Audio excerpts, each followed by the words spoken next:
ஸ்ரீராம் ஜெயராம் ஜெய ஜெயராம்.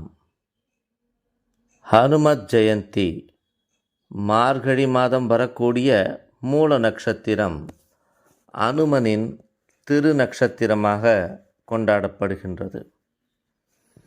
அனுமன் எனும் அற்புத குறியீடு நமது புராணங்கள், இதிகாசங்கள் இவைகளில் நிறைய கேரக்டர்ஸ் பகவானுக்கு தாசனாகவும், பகவானுக்கு எதிர்ப்பாகவும், பகவானுக்கு ஆலோசகனாகவும், பகவானின் அன்னை தந்தையாகவும் இப்படி எக்கச்சக்கமான பாத்திரங்கள் வந்திருந்தாலும் அனுமன் ஒரு தனி சிறப்பான பாத்திரமாகும்.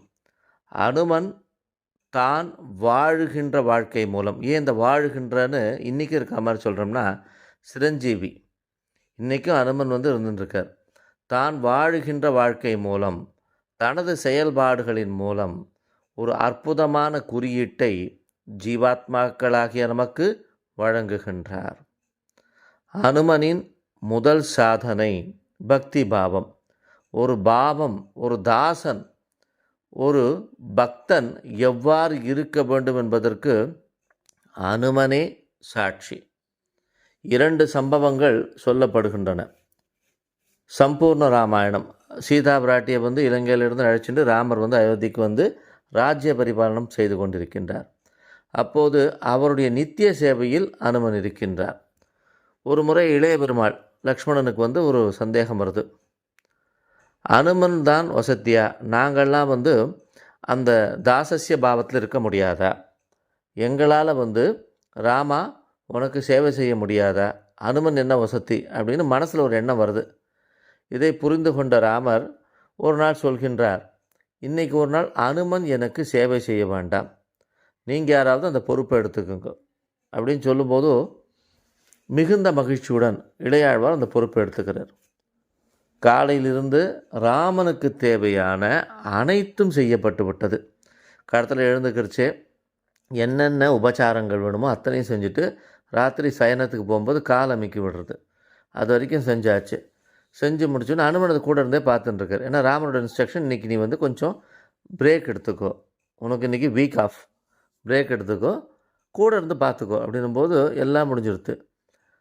இளையாழ்வார் மூஞ்சில் ஒரு பெரிய திருப்தி, இன்றைக்கி நாம் அனுமனின் இடத்தை நிரப்பி விட்டோம் அப்படின்னு சொல்லிட்டு ராமரை பார்க்கிறார். ராமர், என்ன அனுமா எல்லாம் முடிஞ்சிருத்தா, சரியாக முடிஞ்சிருக்கானும் பொழுது மிகவும் வினயத்துடன், வினயம்னா ஹம்பிள்னஸ், அனுமார் சாதிக்கிறார், பிரபு எல்லாம் முடிச்சுட்டார், ஒன்றே ஒன்று மட்டும் பாக்கி வச்சுட்டார் அப்படின்னும் பொழுது இளையாழ்வாருக்கு புரியலை, எதில் குறை வச்சோம் நம்ம அப்படின்னு புரியலை. அப்போ அனுமன் பிரபு தாங்கள் உத்தரவிட்டால் அதை நிறைவேற்றி இன்னைய சேவையை முடிச்சு வைக்கிறேன் அப்படின்ட்டார். என்னன்னும் பொழுதோ ராமர் உத்தரவு கொடுத்த உடனே ராமனின் விரல்களுக்கு சொடுக்கு எடுக்கிறார் அனுமன். சொடுக்கு எடுத்துட்டு, இதுதான் இறுதி சேவை, ஒரு நாளுடைய இறுதி சேவை இதுதான்றார். இதுதான் ஒரு தாசஸ்ய பாவம். ஒரு தாசன் எவ்வாறு இருக்க வேண்டும்? தனது எஜமானன், தான் விரும்புகின்றவன், தான் ஆசிரியக்கணும். நான் ஒருத்தரை பார்த்து அப்படியே அபிமானப்படுறேன், ஒருத்தருடைய ஃபாலோவராக இருக்கேன் அப்படின்னும் பொழுது எந்த அளவுக்கு என்னை ஒப்புவித்து கொள்ள வேண்டும் அப்படின்றதுக்கு ஒரு உதாரணம் அனுமனின் இந்த ஒரு கதையானது. இதை பார்த்து இளையவாருக்கு ஒரு மனசில் அப்போ தான் தெளிவு பிறக்கின்றது. நாமெல்லாம் வேஷத்திற்காக இந்த பாசத்தை காட்டுறோம், இந்த பக்தியை காட்டுறோம். அனுமனின் இரத்தத்தில் அது ஊறி இருக்கு. இன்னொரு சம்பவம், அனுமனால் மட்டும்தான் ராமஜபம் சொல்ல முடியுமா? நம்மால் சொல்ல முடியாதா? அனுமன் சொல்வதற்கு மட்டும் என்ன ஸ்பெஷல் இருக்குது? எப்பப்பா ராம் ராம்னு சொல்லிட்டு இருக்கும்போது வெளிப்படையாக சொல்லி தன்னோட பக்தியை காட்டுறார். அப்படின்னும் பொழுது ராமர்கிட்ட இந்த கம்ப்ளைண்ட் வருது. ராமர் சொல்கிறார், அப்படியா, சரி, இன்றைக்கி ஒரு நாள் அனுமனை நான் ராமநாமம் சொல்லாமல் இருக்க சொல்கிறேன் அப்படின்னு சொல்லிவிட்டு அனுமன்கிட்ட இன்றைக்கி ஒரு நாள் நீ ராமநாமத்தை சொல்லாதன்றார். அவரும் அடியேன் அப்படின்னு சொல்லி, ஏன்னா அவருடைய பகவான் இல்லையா, நம்ம எல்லாருக்குமே ராமர் பகவான்னா, ராமர் ஒன் ஆஃப் தி பகவான். ஆனால் அனுமனுக்கு ராமன் இஸ் தி ஒன்லி பகவான். சரின்னு சொல்லிட்டு பிரபு தாங்கள் இட்ட கட்டளைன்னு சொல்லிட்டு ஒரு அமைதியாக இருக்கார். ஒரு இடத்துல கண்மூடி தியானத்தில் உட்காந்துட்டார். இவர்கள் இன்றைக்கி ராமநாமம் அனுமனோட வாயிலேருந்து கேட்காது. அப்போ ராமனுடைய பக்தி அனுமன் வெளிப்படுத்தக்கூடிய விதம் எப்படின்றத பார்க்கலான்னு இருக்கிறச்சு அந்த ராம சப்தம் கேட்டுட்டே இருக்கு. என்னடா அது அனுமன் வாயை திறக்கலை, ஆனால் ராமசப்தம் மட்டும் கேட்குறதேன்னு எல்லா இடத்தையும் தேடி பார்த்துட்டு கடைசியாக கண்டுபிடிச்ச இடம் அனுமனின் ஒவ்வொரு ரோமமும். அவர் மேலே இருக்கக்கூடிய, அவர் வானர வம்சம் இல்லையா, அந்த உடம்புக்கு மேலே போத்திருக்கக்கூடிய அந்த ரோமமானது, அதிலிருந்து அந்த ராமநாமமானது சப்தமாக வந்துருக்கு. நாடி நரம்பு ரோமம் முதலிய அனைத்திலும் ராமனை நிறைத்து கொண்டுள்ளான் அனுமன். அதை பார்க்கும்போது தான் இதை பார்த்து பொறாமப்பட்டவாளுக்கு தெரியறது, இந்த பக்தின்றது ஊட்டி வருவதல்ல, உணர்வால் வருவதல்ல, தானாக இருக்கணும், உடம்புக்குள்ளேயே இருக்கணும். அது இன்ஹெரிட்டன்ஸ்னு சொல்லுவோம். அது தானாக வந்திருக்கு, சுயம்பாக வந்திருக்கு அப்படின்னு சொல்கிறோம். ஒரு குழந்தை அவளுடைய அப்பாவுடைய கேரக்டர் அப்படியே ஒத்து இருந்ததுன்னா அப்படியே அவள் அப்பனை உரிச்சின்னு வந்திருக்குன்னு சொல்கிறோம் இல்லையா. ஏன்னா இன்ஹெரிட்டன்ஸ் அது. அந்த குழந்தைக்கு யாரும் சொல்ல, உங்கள் அப்பா இப்படி பண்ணின்றப்பார், நீ இப்படி பண்ணுன்னு சொல்ல. அந்த தந்தை செய்யக்கூடியதை அந்த குழந்தை செய்கின்றது. அதுபோல் ராமனானவர் அதை நம்ம அழகாக சொல்கிறோம்னா ஆவிர் பாவம்னு சொல்கிறோம். பகவான் சம்மந்தப்பட்ட விஷயங்களில், பகவத் விஷயங்களில் ஆவிர் பாவம்னு சொல்கிறோம். பகவான் நம்முள் நிறைந்திருக்கிறார்ன்றது. இந்த ஆவிர் பாவம்ன்றது வெளியிலேருந்து வரக்கூடியதில், நமக்குள்ளே இருக்கக்கூடிய அந்த பரமாத்மாவானது நம்மால் உணரப்படும் பொழுது பகவானை உணர்கிறோம். அப்போ பகிர்முகமாக பகவான் நமக்குள் ஆவிர்வவிப்பதில்லை, நமக்குள் இருக்கக்கூடிய அந்த பரமாத்மாவானது விழித்து கொள்கின்றது. அப்போ என்ன ஆகிறது, உள்ளிருந்து அனைத்தும் வருகின்றது. இன்ஹெரிட்டன்ஸ் எல்லாமே எனக்கு உள்ளே இருக்குது. எனக்கு உள்ளே இருந்திருப்பது, புதைந்திருப்பது வெளியே வருகின்றது. புதுசாக எதுவும் கிடையாது, உள்ளே இருப்பது தோன்றி வருகின்றது. அனுமன் எனும் அற்புத குறியீடு உணர்த்துவது, நீ யாரை நீ வணங்கினாலும், யார் மீது அபிமானம் வைத்திருந்தாலும், உண்மையாக இரு, ஆழமாக இரு, நேசித்திரு. அதற்கு தடை வருதா? எனக்கு எப்படி தடை வரும்? நான் உண்மையான பக்தி தானே வச்சுருக்கேன், உண்மையான அன்பு தானே வச்சுருக்கேன், எனக்கு இப்படி இந்த தடை என்னால் ஏற்றுக்கொள்ள முடியாதுன்னு அனுமன் சண்டை போடலை. அது எப்படி, நான் தானே டெய்லி சேவை செஞ்சுட்டுருப்பேன், இன்றைக்கி ஒரு நாள் இளையாழ்வார் எப்படி செய்யணும்னு அவர் சண்டை போடலை. ராமநாமன் நான் சொல்லக்கூடாதுன்னு நீங்கள் யார் சொல்கிறதுக்குன்னு எதுவும் ஃபைட் பண்ணல. சரி, உங்களுக்கு இது விருப்பமா, இன்றைக்கி ஒரு நாள் சேவை பண்ணக்கூடாதா, சேவை செய்யலை. இன்றைக்கி ஒரு நாள் ராமநாமம் வெளிப்படையாக சொல்லக்கூடாதா, செய்யலை. ஒத்துக்கொள்கை. அதுவும் பிரபுவோட ஆடணும் போது அவர் கேட்கவே வேண்டாம், அது மீறவே மாட்டார். அப்படி அவர் தான் எவ்வாறு இருக்க வேண்டும், ஒரு பக்தனானவன் எவ்வாறு இருக்க வேண்டும், ஒரு அன்பு செலுத்துபவன் எவ்வாறு இருக்க வேண்டும். அன்பு செலுத்தின வெளிப்படையாக சொல்லக்கூடாது, பக்தி செலுத்தின வெளிப்படையாக சொல்லக்கூடாது. அந்த பக்திக்கு ஒரு தடை, யாரை நாம் வணங்குகின்றோமோ அவராலே வரும்பொழுது, இனிமேல் என்மேல் அன்பு செலுத்தாதே, இன்றைக்கி ஒரு நாள் என்னுடைய நாமத்தை சொல்லாதுன்னு சொன்னவரே ராமர் தான்.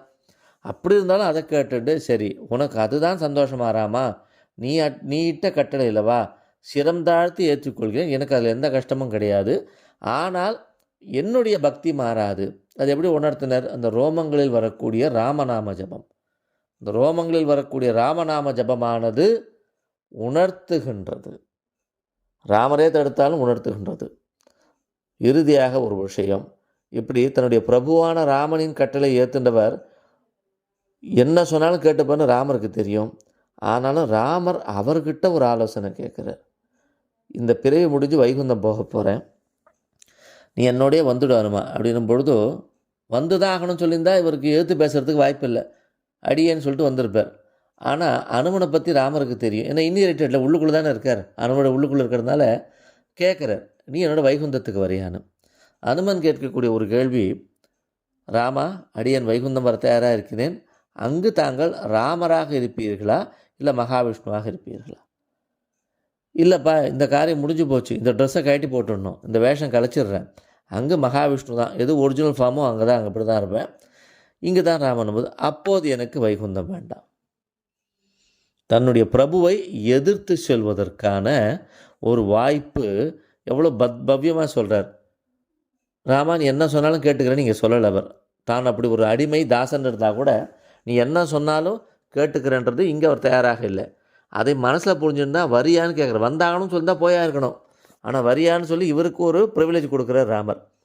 அப்போ என்ன சொல்கிறார், இல்லை அங்கே மகாவிஷ்ணுவாக இருக்கும்பொழுது எனக்கு அங்கே வேலை இல்லை, என்னுடைய ராமன் எனக்கு வேணும், இங்கே இருந்துட்டே உன்னுடைய நாமத்தை ஜபித்துட்டு உன்னுடைய உருவத்தை மனசில் வச்சுட்டு நான் ஆனந்தித்திருக்கிறேன், எனக்கு ராமன் போதும்.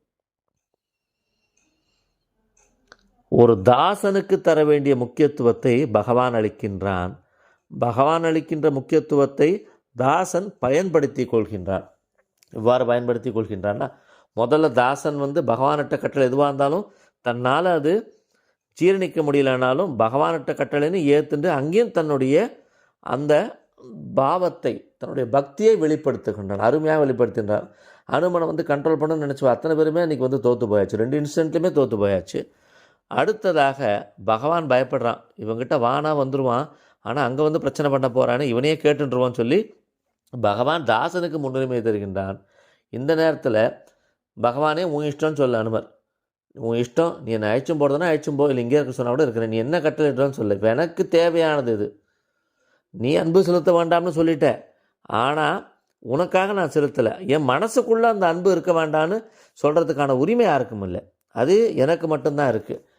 நீ என்னை அங்கே கூப்பிடுற, நீ அங்கே வான்னு சொல்கிற, அதை தடுக்கின்ற உரிமை எனக்கு இருக்குது, வேண்டான்னு சொல்கிற உரிமை எனக்கு கொடுத்துருக்க பார்த்தியா, வெளிப்படையாக சொல்லாமல் உள்ளுக்குள்ளே வச்சுருக்கிற அந்த உரிமை எனக்கு கொடுக்குற பார்த்தியா.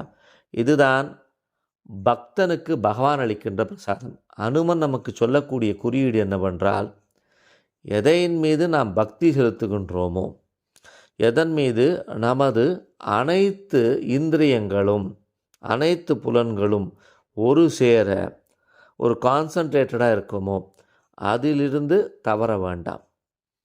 அனுமன் சொல்லக்கூடியதான், நீங்கள் எதை வேணால் செய்வீங்கோ, யாரை வேணால் நீங்கள் வந்து வழிபடுங்கோ, யார் மேலே வேணால் பாசம் செலுத்துங்கோ, அதில் ஃபேக் இருக்கக்கூடாது, ட்ரூத்ஃபுல்னஸ்.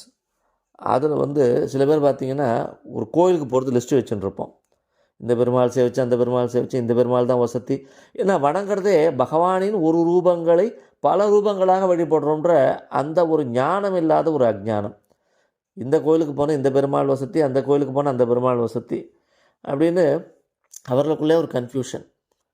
அதை விடுத்து எந்த ஆலயத்திற்கு சென்றாலும் சொல்ல வேண்டியது, அனுமனின் துணை கொண்டு இன்று இந்த ஆலயத்திற்கு வருவதற்கு எனக்கு அனுமதி அளித்திருக்கின்றாய்.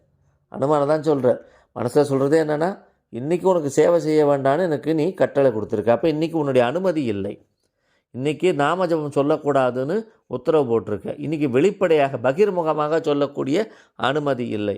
சண்டை போடல ராமர்கிட்ட, இவா பேச்சை கேட்டு என்ன நீ சொல்ல வேணான்னு சொல்கிறியா, இவா பேச்சை கேட்டு எனக்கு நீ சர்வீஸ் பண்ண வேண்டான்னு சொல்கிறியா என்ன நீ அப்படின்னு சண்டையெல்லாம் போடல, அடியேன், ஒரே வார்த்தை அடியேன் கேட்டுன்ட்டார். அதுபோல அனுமனை வைத்து நாம் புரிந்து கொள்ள வேண்டியது, எதில் ஈடுபாட்டுடன் இருக்கின்றோமோ அதில் உண்மையாக இருக்க வேண்டும். எந்த நேரத்தில் நமக்கு ஒப்பவில்லையோ, எனக்கு வைகுந்தெல்லாம் வேண்டாம், அங்கே வந்து நித்திய சூரியாக இருக்கலாம், எனக்கு வேண்டாம்ப்பா, நான் அங்கே வரல, அங்கே ராமர் எங்கே இருக்க போகிறார், மகாவிஷ்ணு தானே இருக்க போகிறார், எனக்கு அது ஒப்பவில்லை. ஆனால் உன்னாலே இங்கே இருக்க முடியாது, கரெக்டாக நீ ராமராகவே இருன்னு சொன்னால் இருக்க முடியுமா ராமா, இருக்க முடியாது, ஏன்னா அவதார காரியம் முடிஞ்சு போச்சு, அடுத்து வர வேண்டிய அவதாரங்கள்லாம் இருக்குது. அதனால் உனக்கு ஒரு டிஸ்கம்ஃபர்ட் இருக்கிறாமா, நீ இங்கே ராமராக இருக்க முடியாதுன்றதை புரிஞ்சுட்டேன், உன்னை விட்டு விலகி இருக்கேன், எனக்கு அதில் வருத்தம் இல்லை. அந்த நினைவுகள், ராமன் என்ற நினைவுகள் ஃபிசிக்கலாக பார்க்கணுன்னு அவசியம் கிடையாது, நேர்முகமாக பேசணும்னு அவசியம் கிடையாது, அந்த ராமன் என்ற அந்த நினைவானது எனக்கு போரும் ராமா. நீ உனக்கு சௌகரியமாக எது வேணுமோ, இப்போ அந்த ராமாவதாரத்தை களைஞ்சிட்டு நீ வைகுந்தம் போகிறாய் மகாவிஷ்ணுவாக, உனக்கு அதுதான் சௌகரியம் என்று நினைக்கிறாய், சந்தோஷம். அடியேன் நீ இட்ட கட்டளையை இதுவரை கேட்டிருந்தேன், இது எனக்காக கொடுத்த ப்ரிவிலேஜ், இங்கு ஒதுங்கி விடுகிறேன். உன்னிடமிருந்து மகாவிஷ்ணுவின் அம்சமான ராமன் எனக்கு போரும், மகாவிஷ்ணு வேண்டாம். அதனால் எந்த நேரத்தில் எந்த இடத்திலே ஒதுங்க வேண்டும். ஒதுங்கும்போது ராமரை பழிக்கலவர், உன்னை நம்பின்னு இருந்தால் கடைசியில் என்னை கைவிட்டு போறியன்ல, அந்த ராமனின் நினைவுகள் போரும். எத்தனை யுகங்களாக இருந்தாலும் ராமனின் நினைவோடவே நான் வாழ்ந்துட்டுருக்கேன், அவருடைய ஆயுஷ் காலம் முடிஞ்சிடல, இன்னும் சொச்ச காலம் இருக்க போகிறேன், அது வரைக்கும் தானே. நான் அப்போ ராமனை வழிபட்டுட்டு அப்புறம் இந்த உடம்பை விட்டுட்ட பிறகு நான் அங்கே வந்துடுறேன், பரமபதத்துக்கு வந்துடுறேன்லாம் சொல்ல, அவர் இருக்க போகிறேன்றது வரம் அவருக்கு, சிரஞ்சீவி. அப்போ சொச்ச வருஷங்கள், எத்தனை வருஷங்களாலும் எத்தனை யுகங்களாலும் இங்கே தான் இருக்க போகிறேன், அதுவரை உன் நினைவு என்னுள்ளே இருக்கும். அனுமனின் துணை கொண்டு இந்த 2 குறியீடுகளை புரிந்து கொண்டமையானால் நாம் வழிபடும் முறைகளிலும் நமது வழிபாட்டிலும் நமக்கான உரிமைகள், நமக்கான கடமைகள், நமது அன்றாட ஜபதபங்கள் எந்த ஒரு குறைவும் இல்லாமல் நாம் செலுத்தக்கூடியது பக்தியாக இருந்தாலும் அன்பாக இருந்தாலும் அதில் ஒரு பரிபூர்ணத்துவம் ஏற்படும். ஸ்ரீராம ராம ராமேதி ரமே ராமே மனோரமே சகஸ்ரநாம தத்துல்யம் ராமநாம வரானனி. ஸ்ரீராம ராம ராமேதி ரமே ராமே மனோரமே சகஸ்ரநாம தத்துல்யம் ராமநாம வரானனி. ஸ்ரீராம ராம ராமேதி ரமே ராமே மனோரமே சகஸ்ரநாம தத்துல்யம் ராமநாம வரானனி.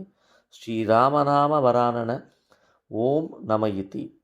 அஞ்சனை செல்வ போற்றி அனுமயம் ஐய போற்றி நெஞ்சினில் ராமநாமம் நினைந்திடும் நிமில போற்றி சஞ்சலம் தவிர்ப்பாய் போற்றி சத்குருநாதா போற்றி தஞ்சமென்றடைந்த பேரை முப்போதும் காப்பாய் போற்றி.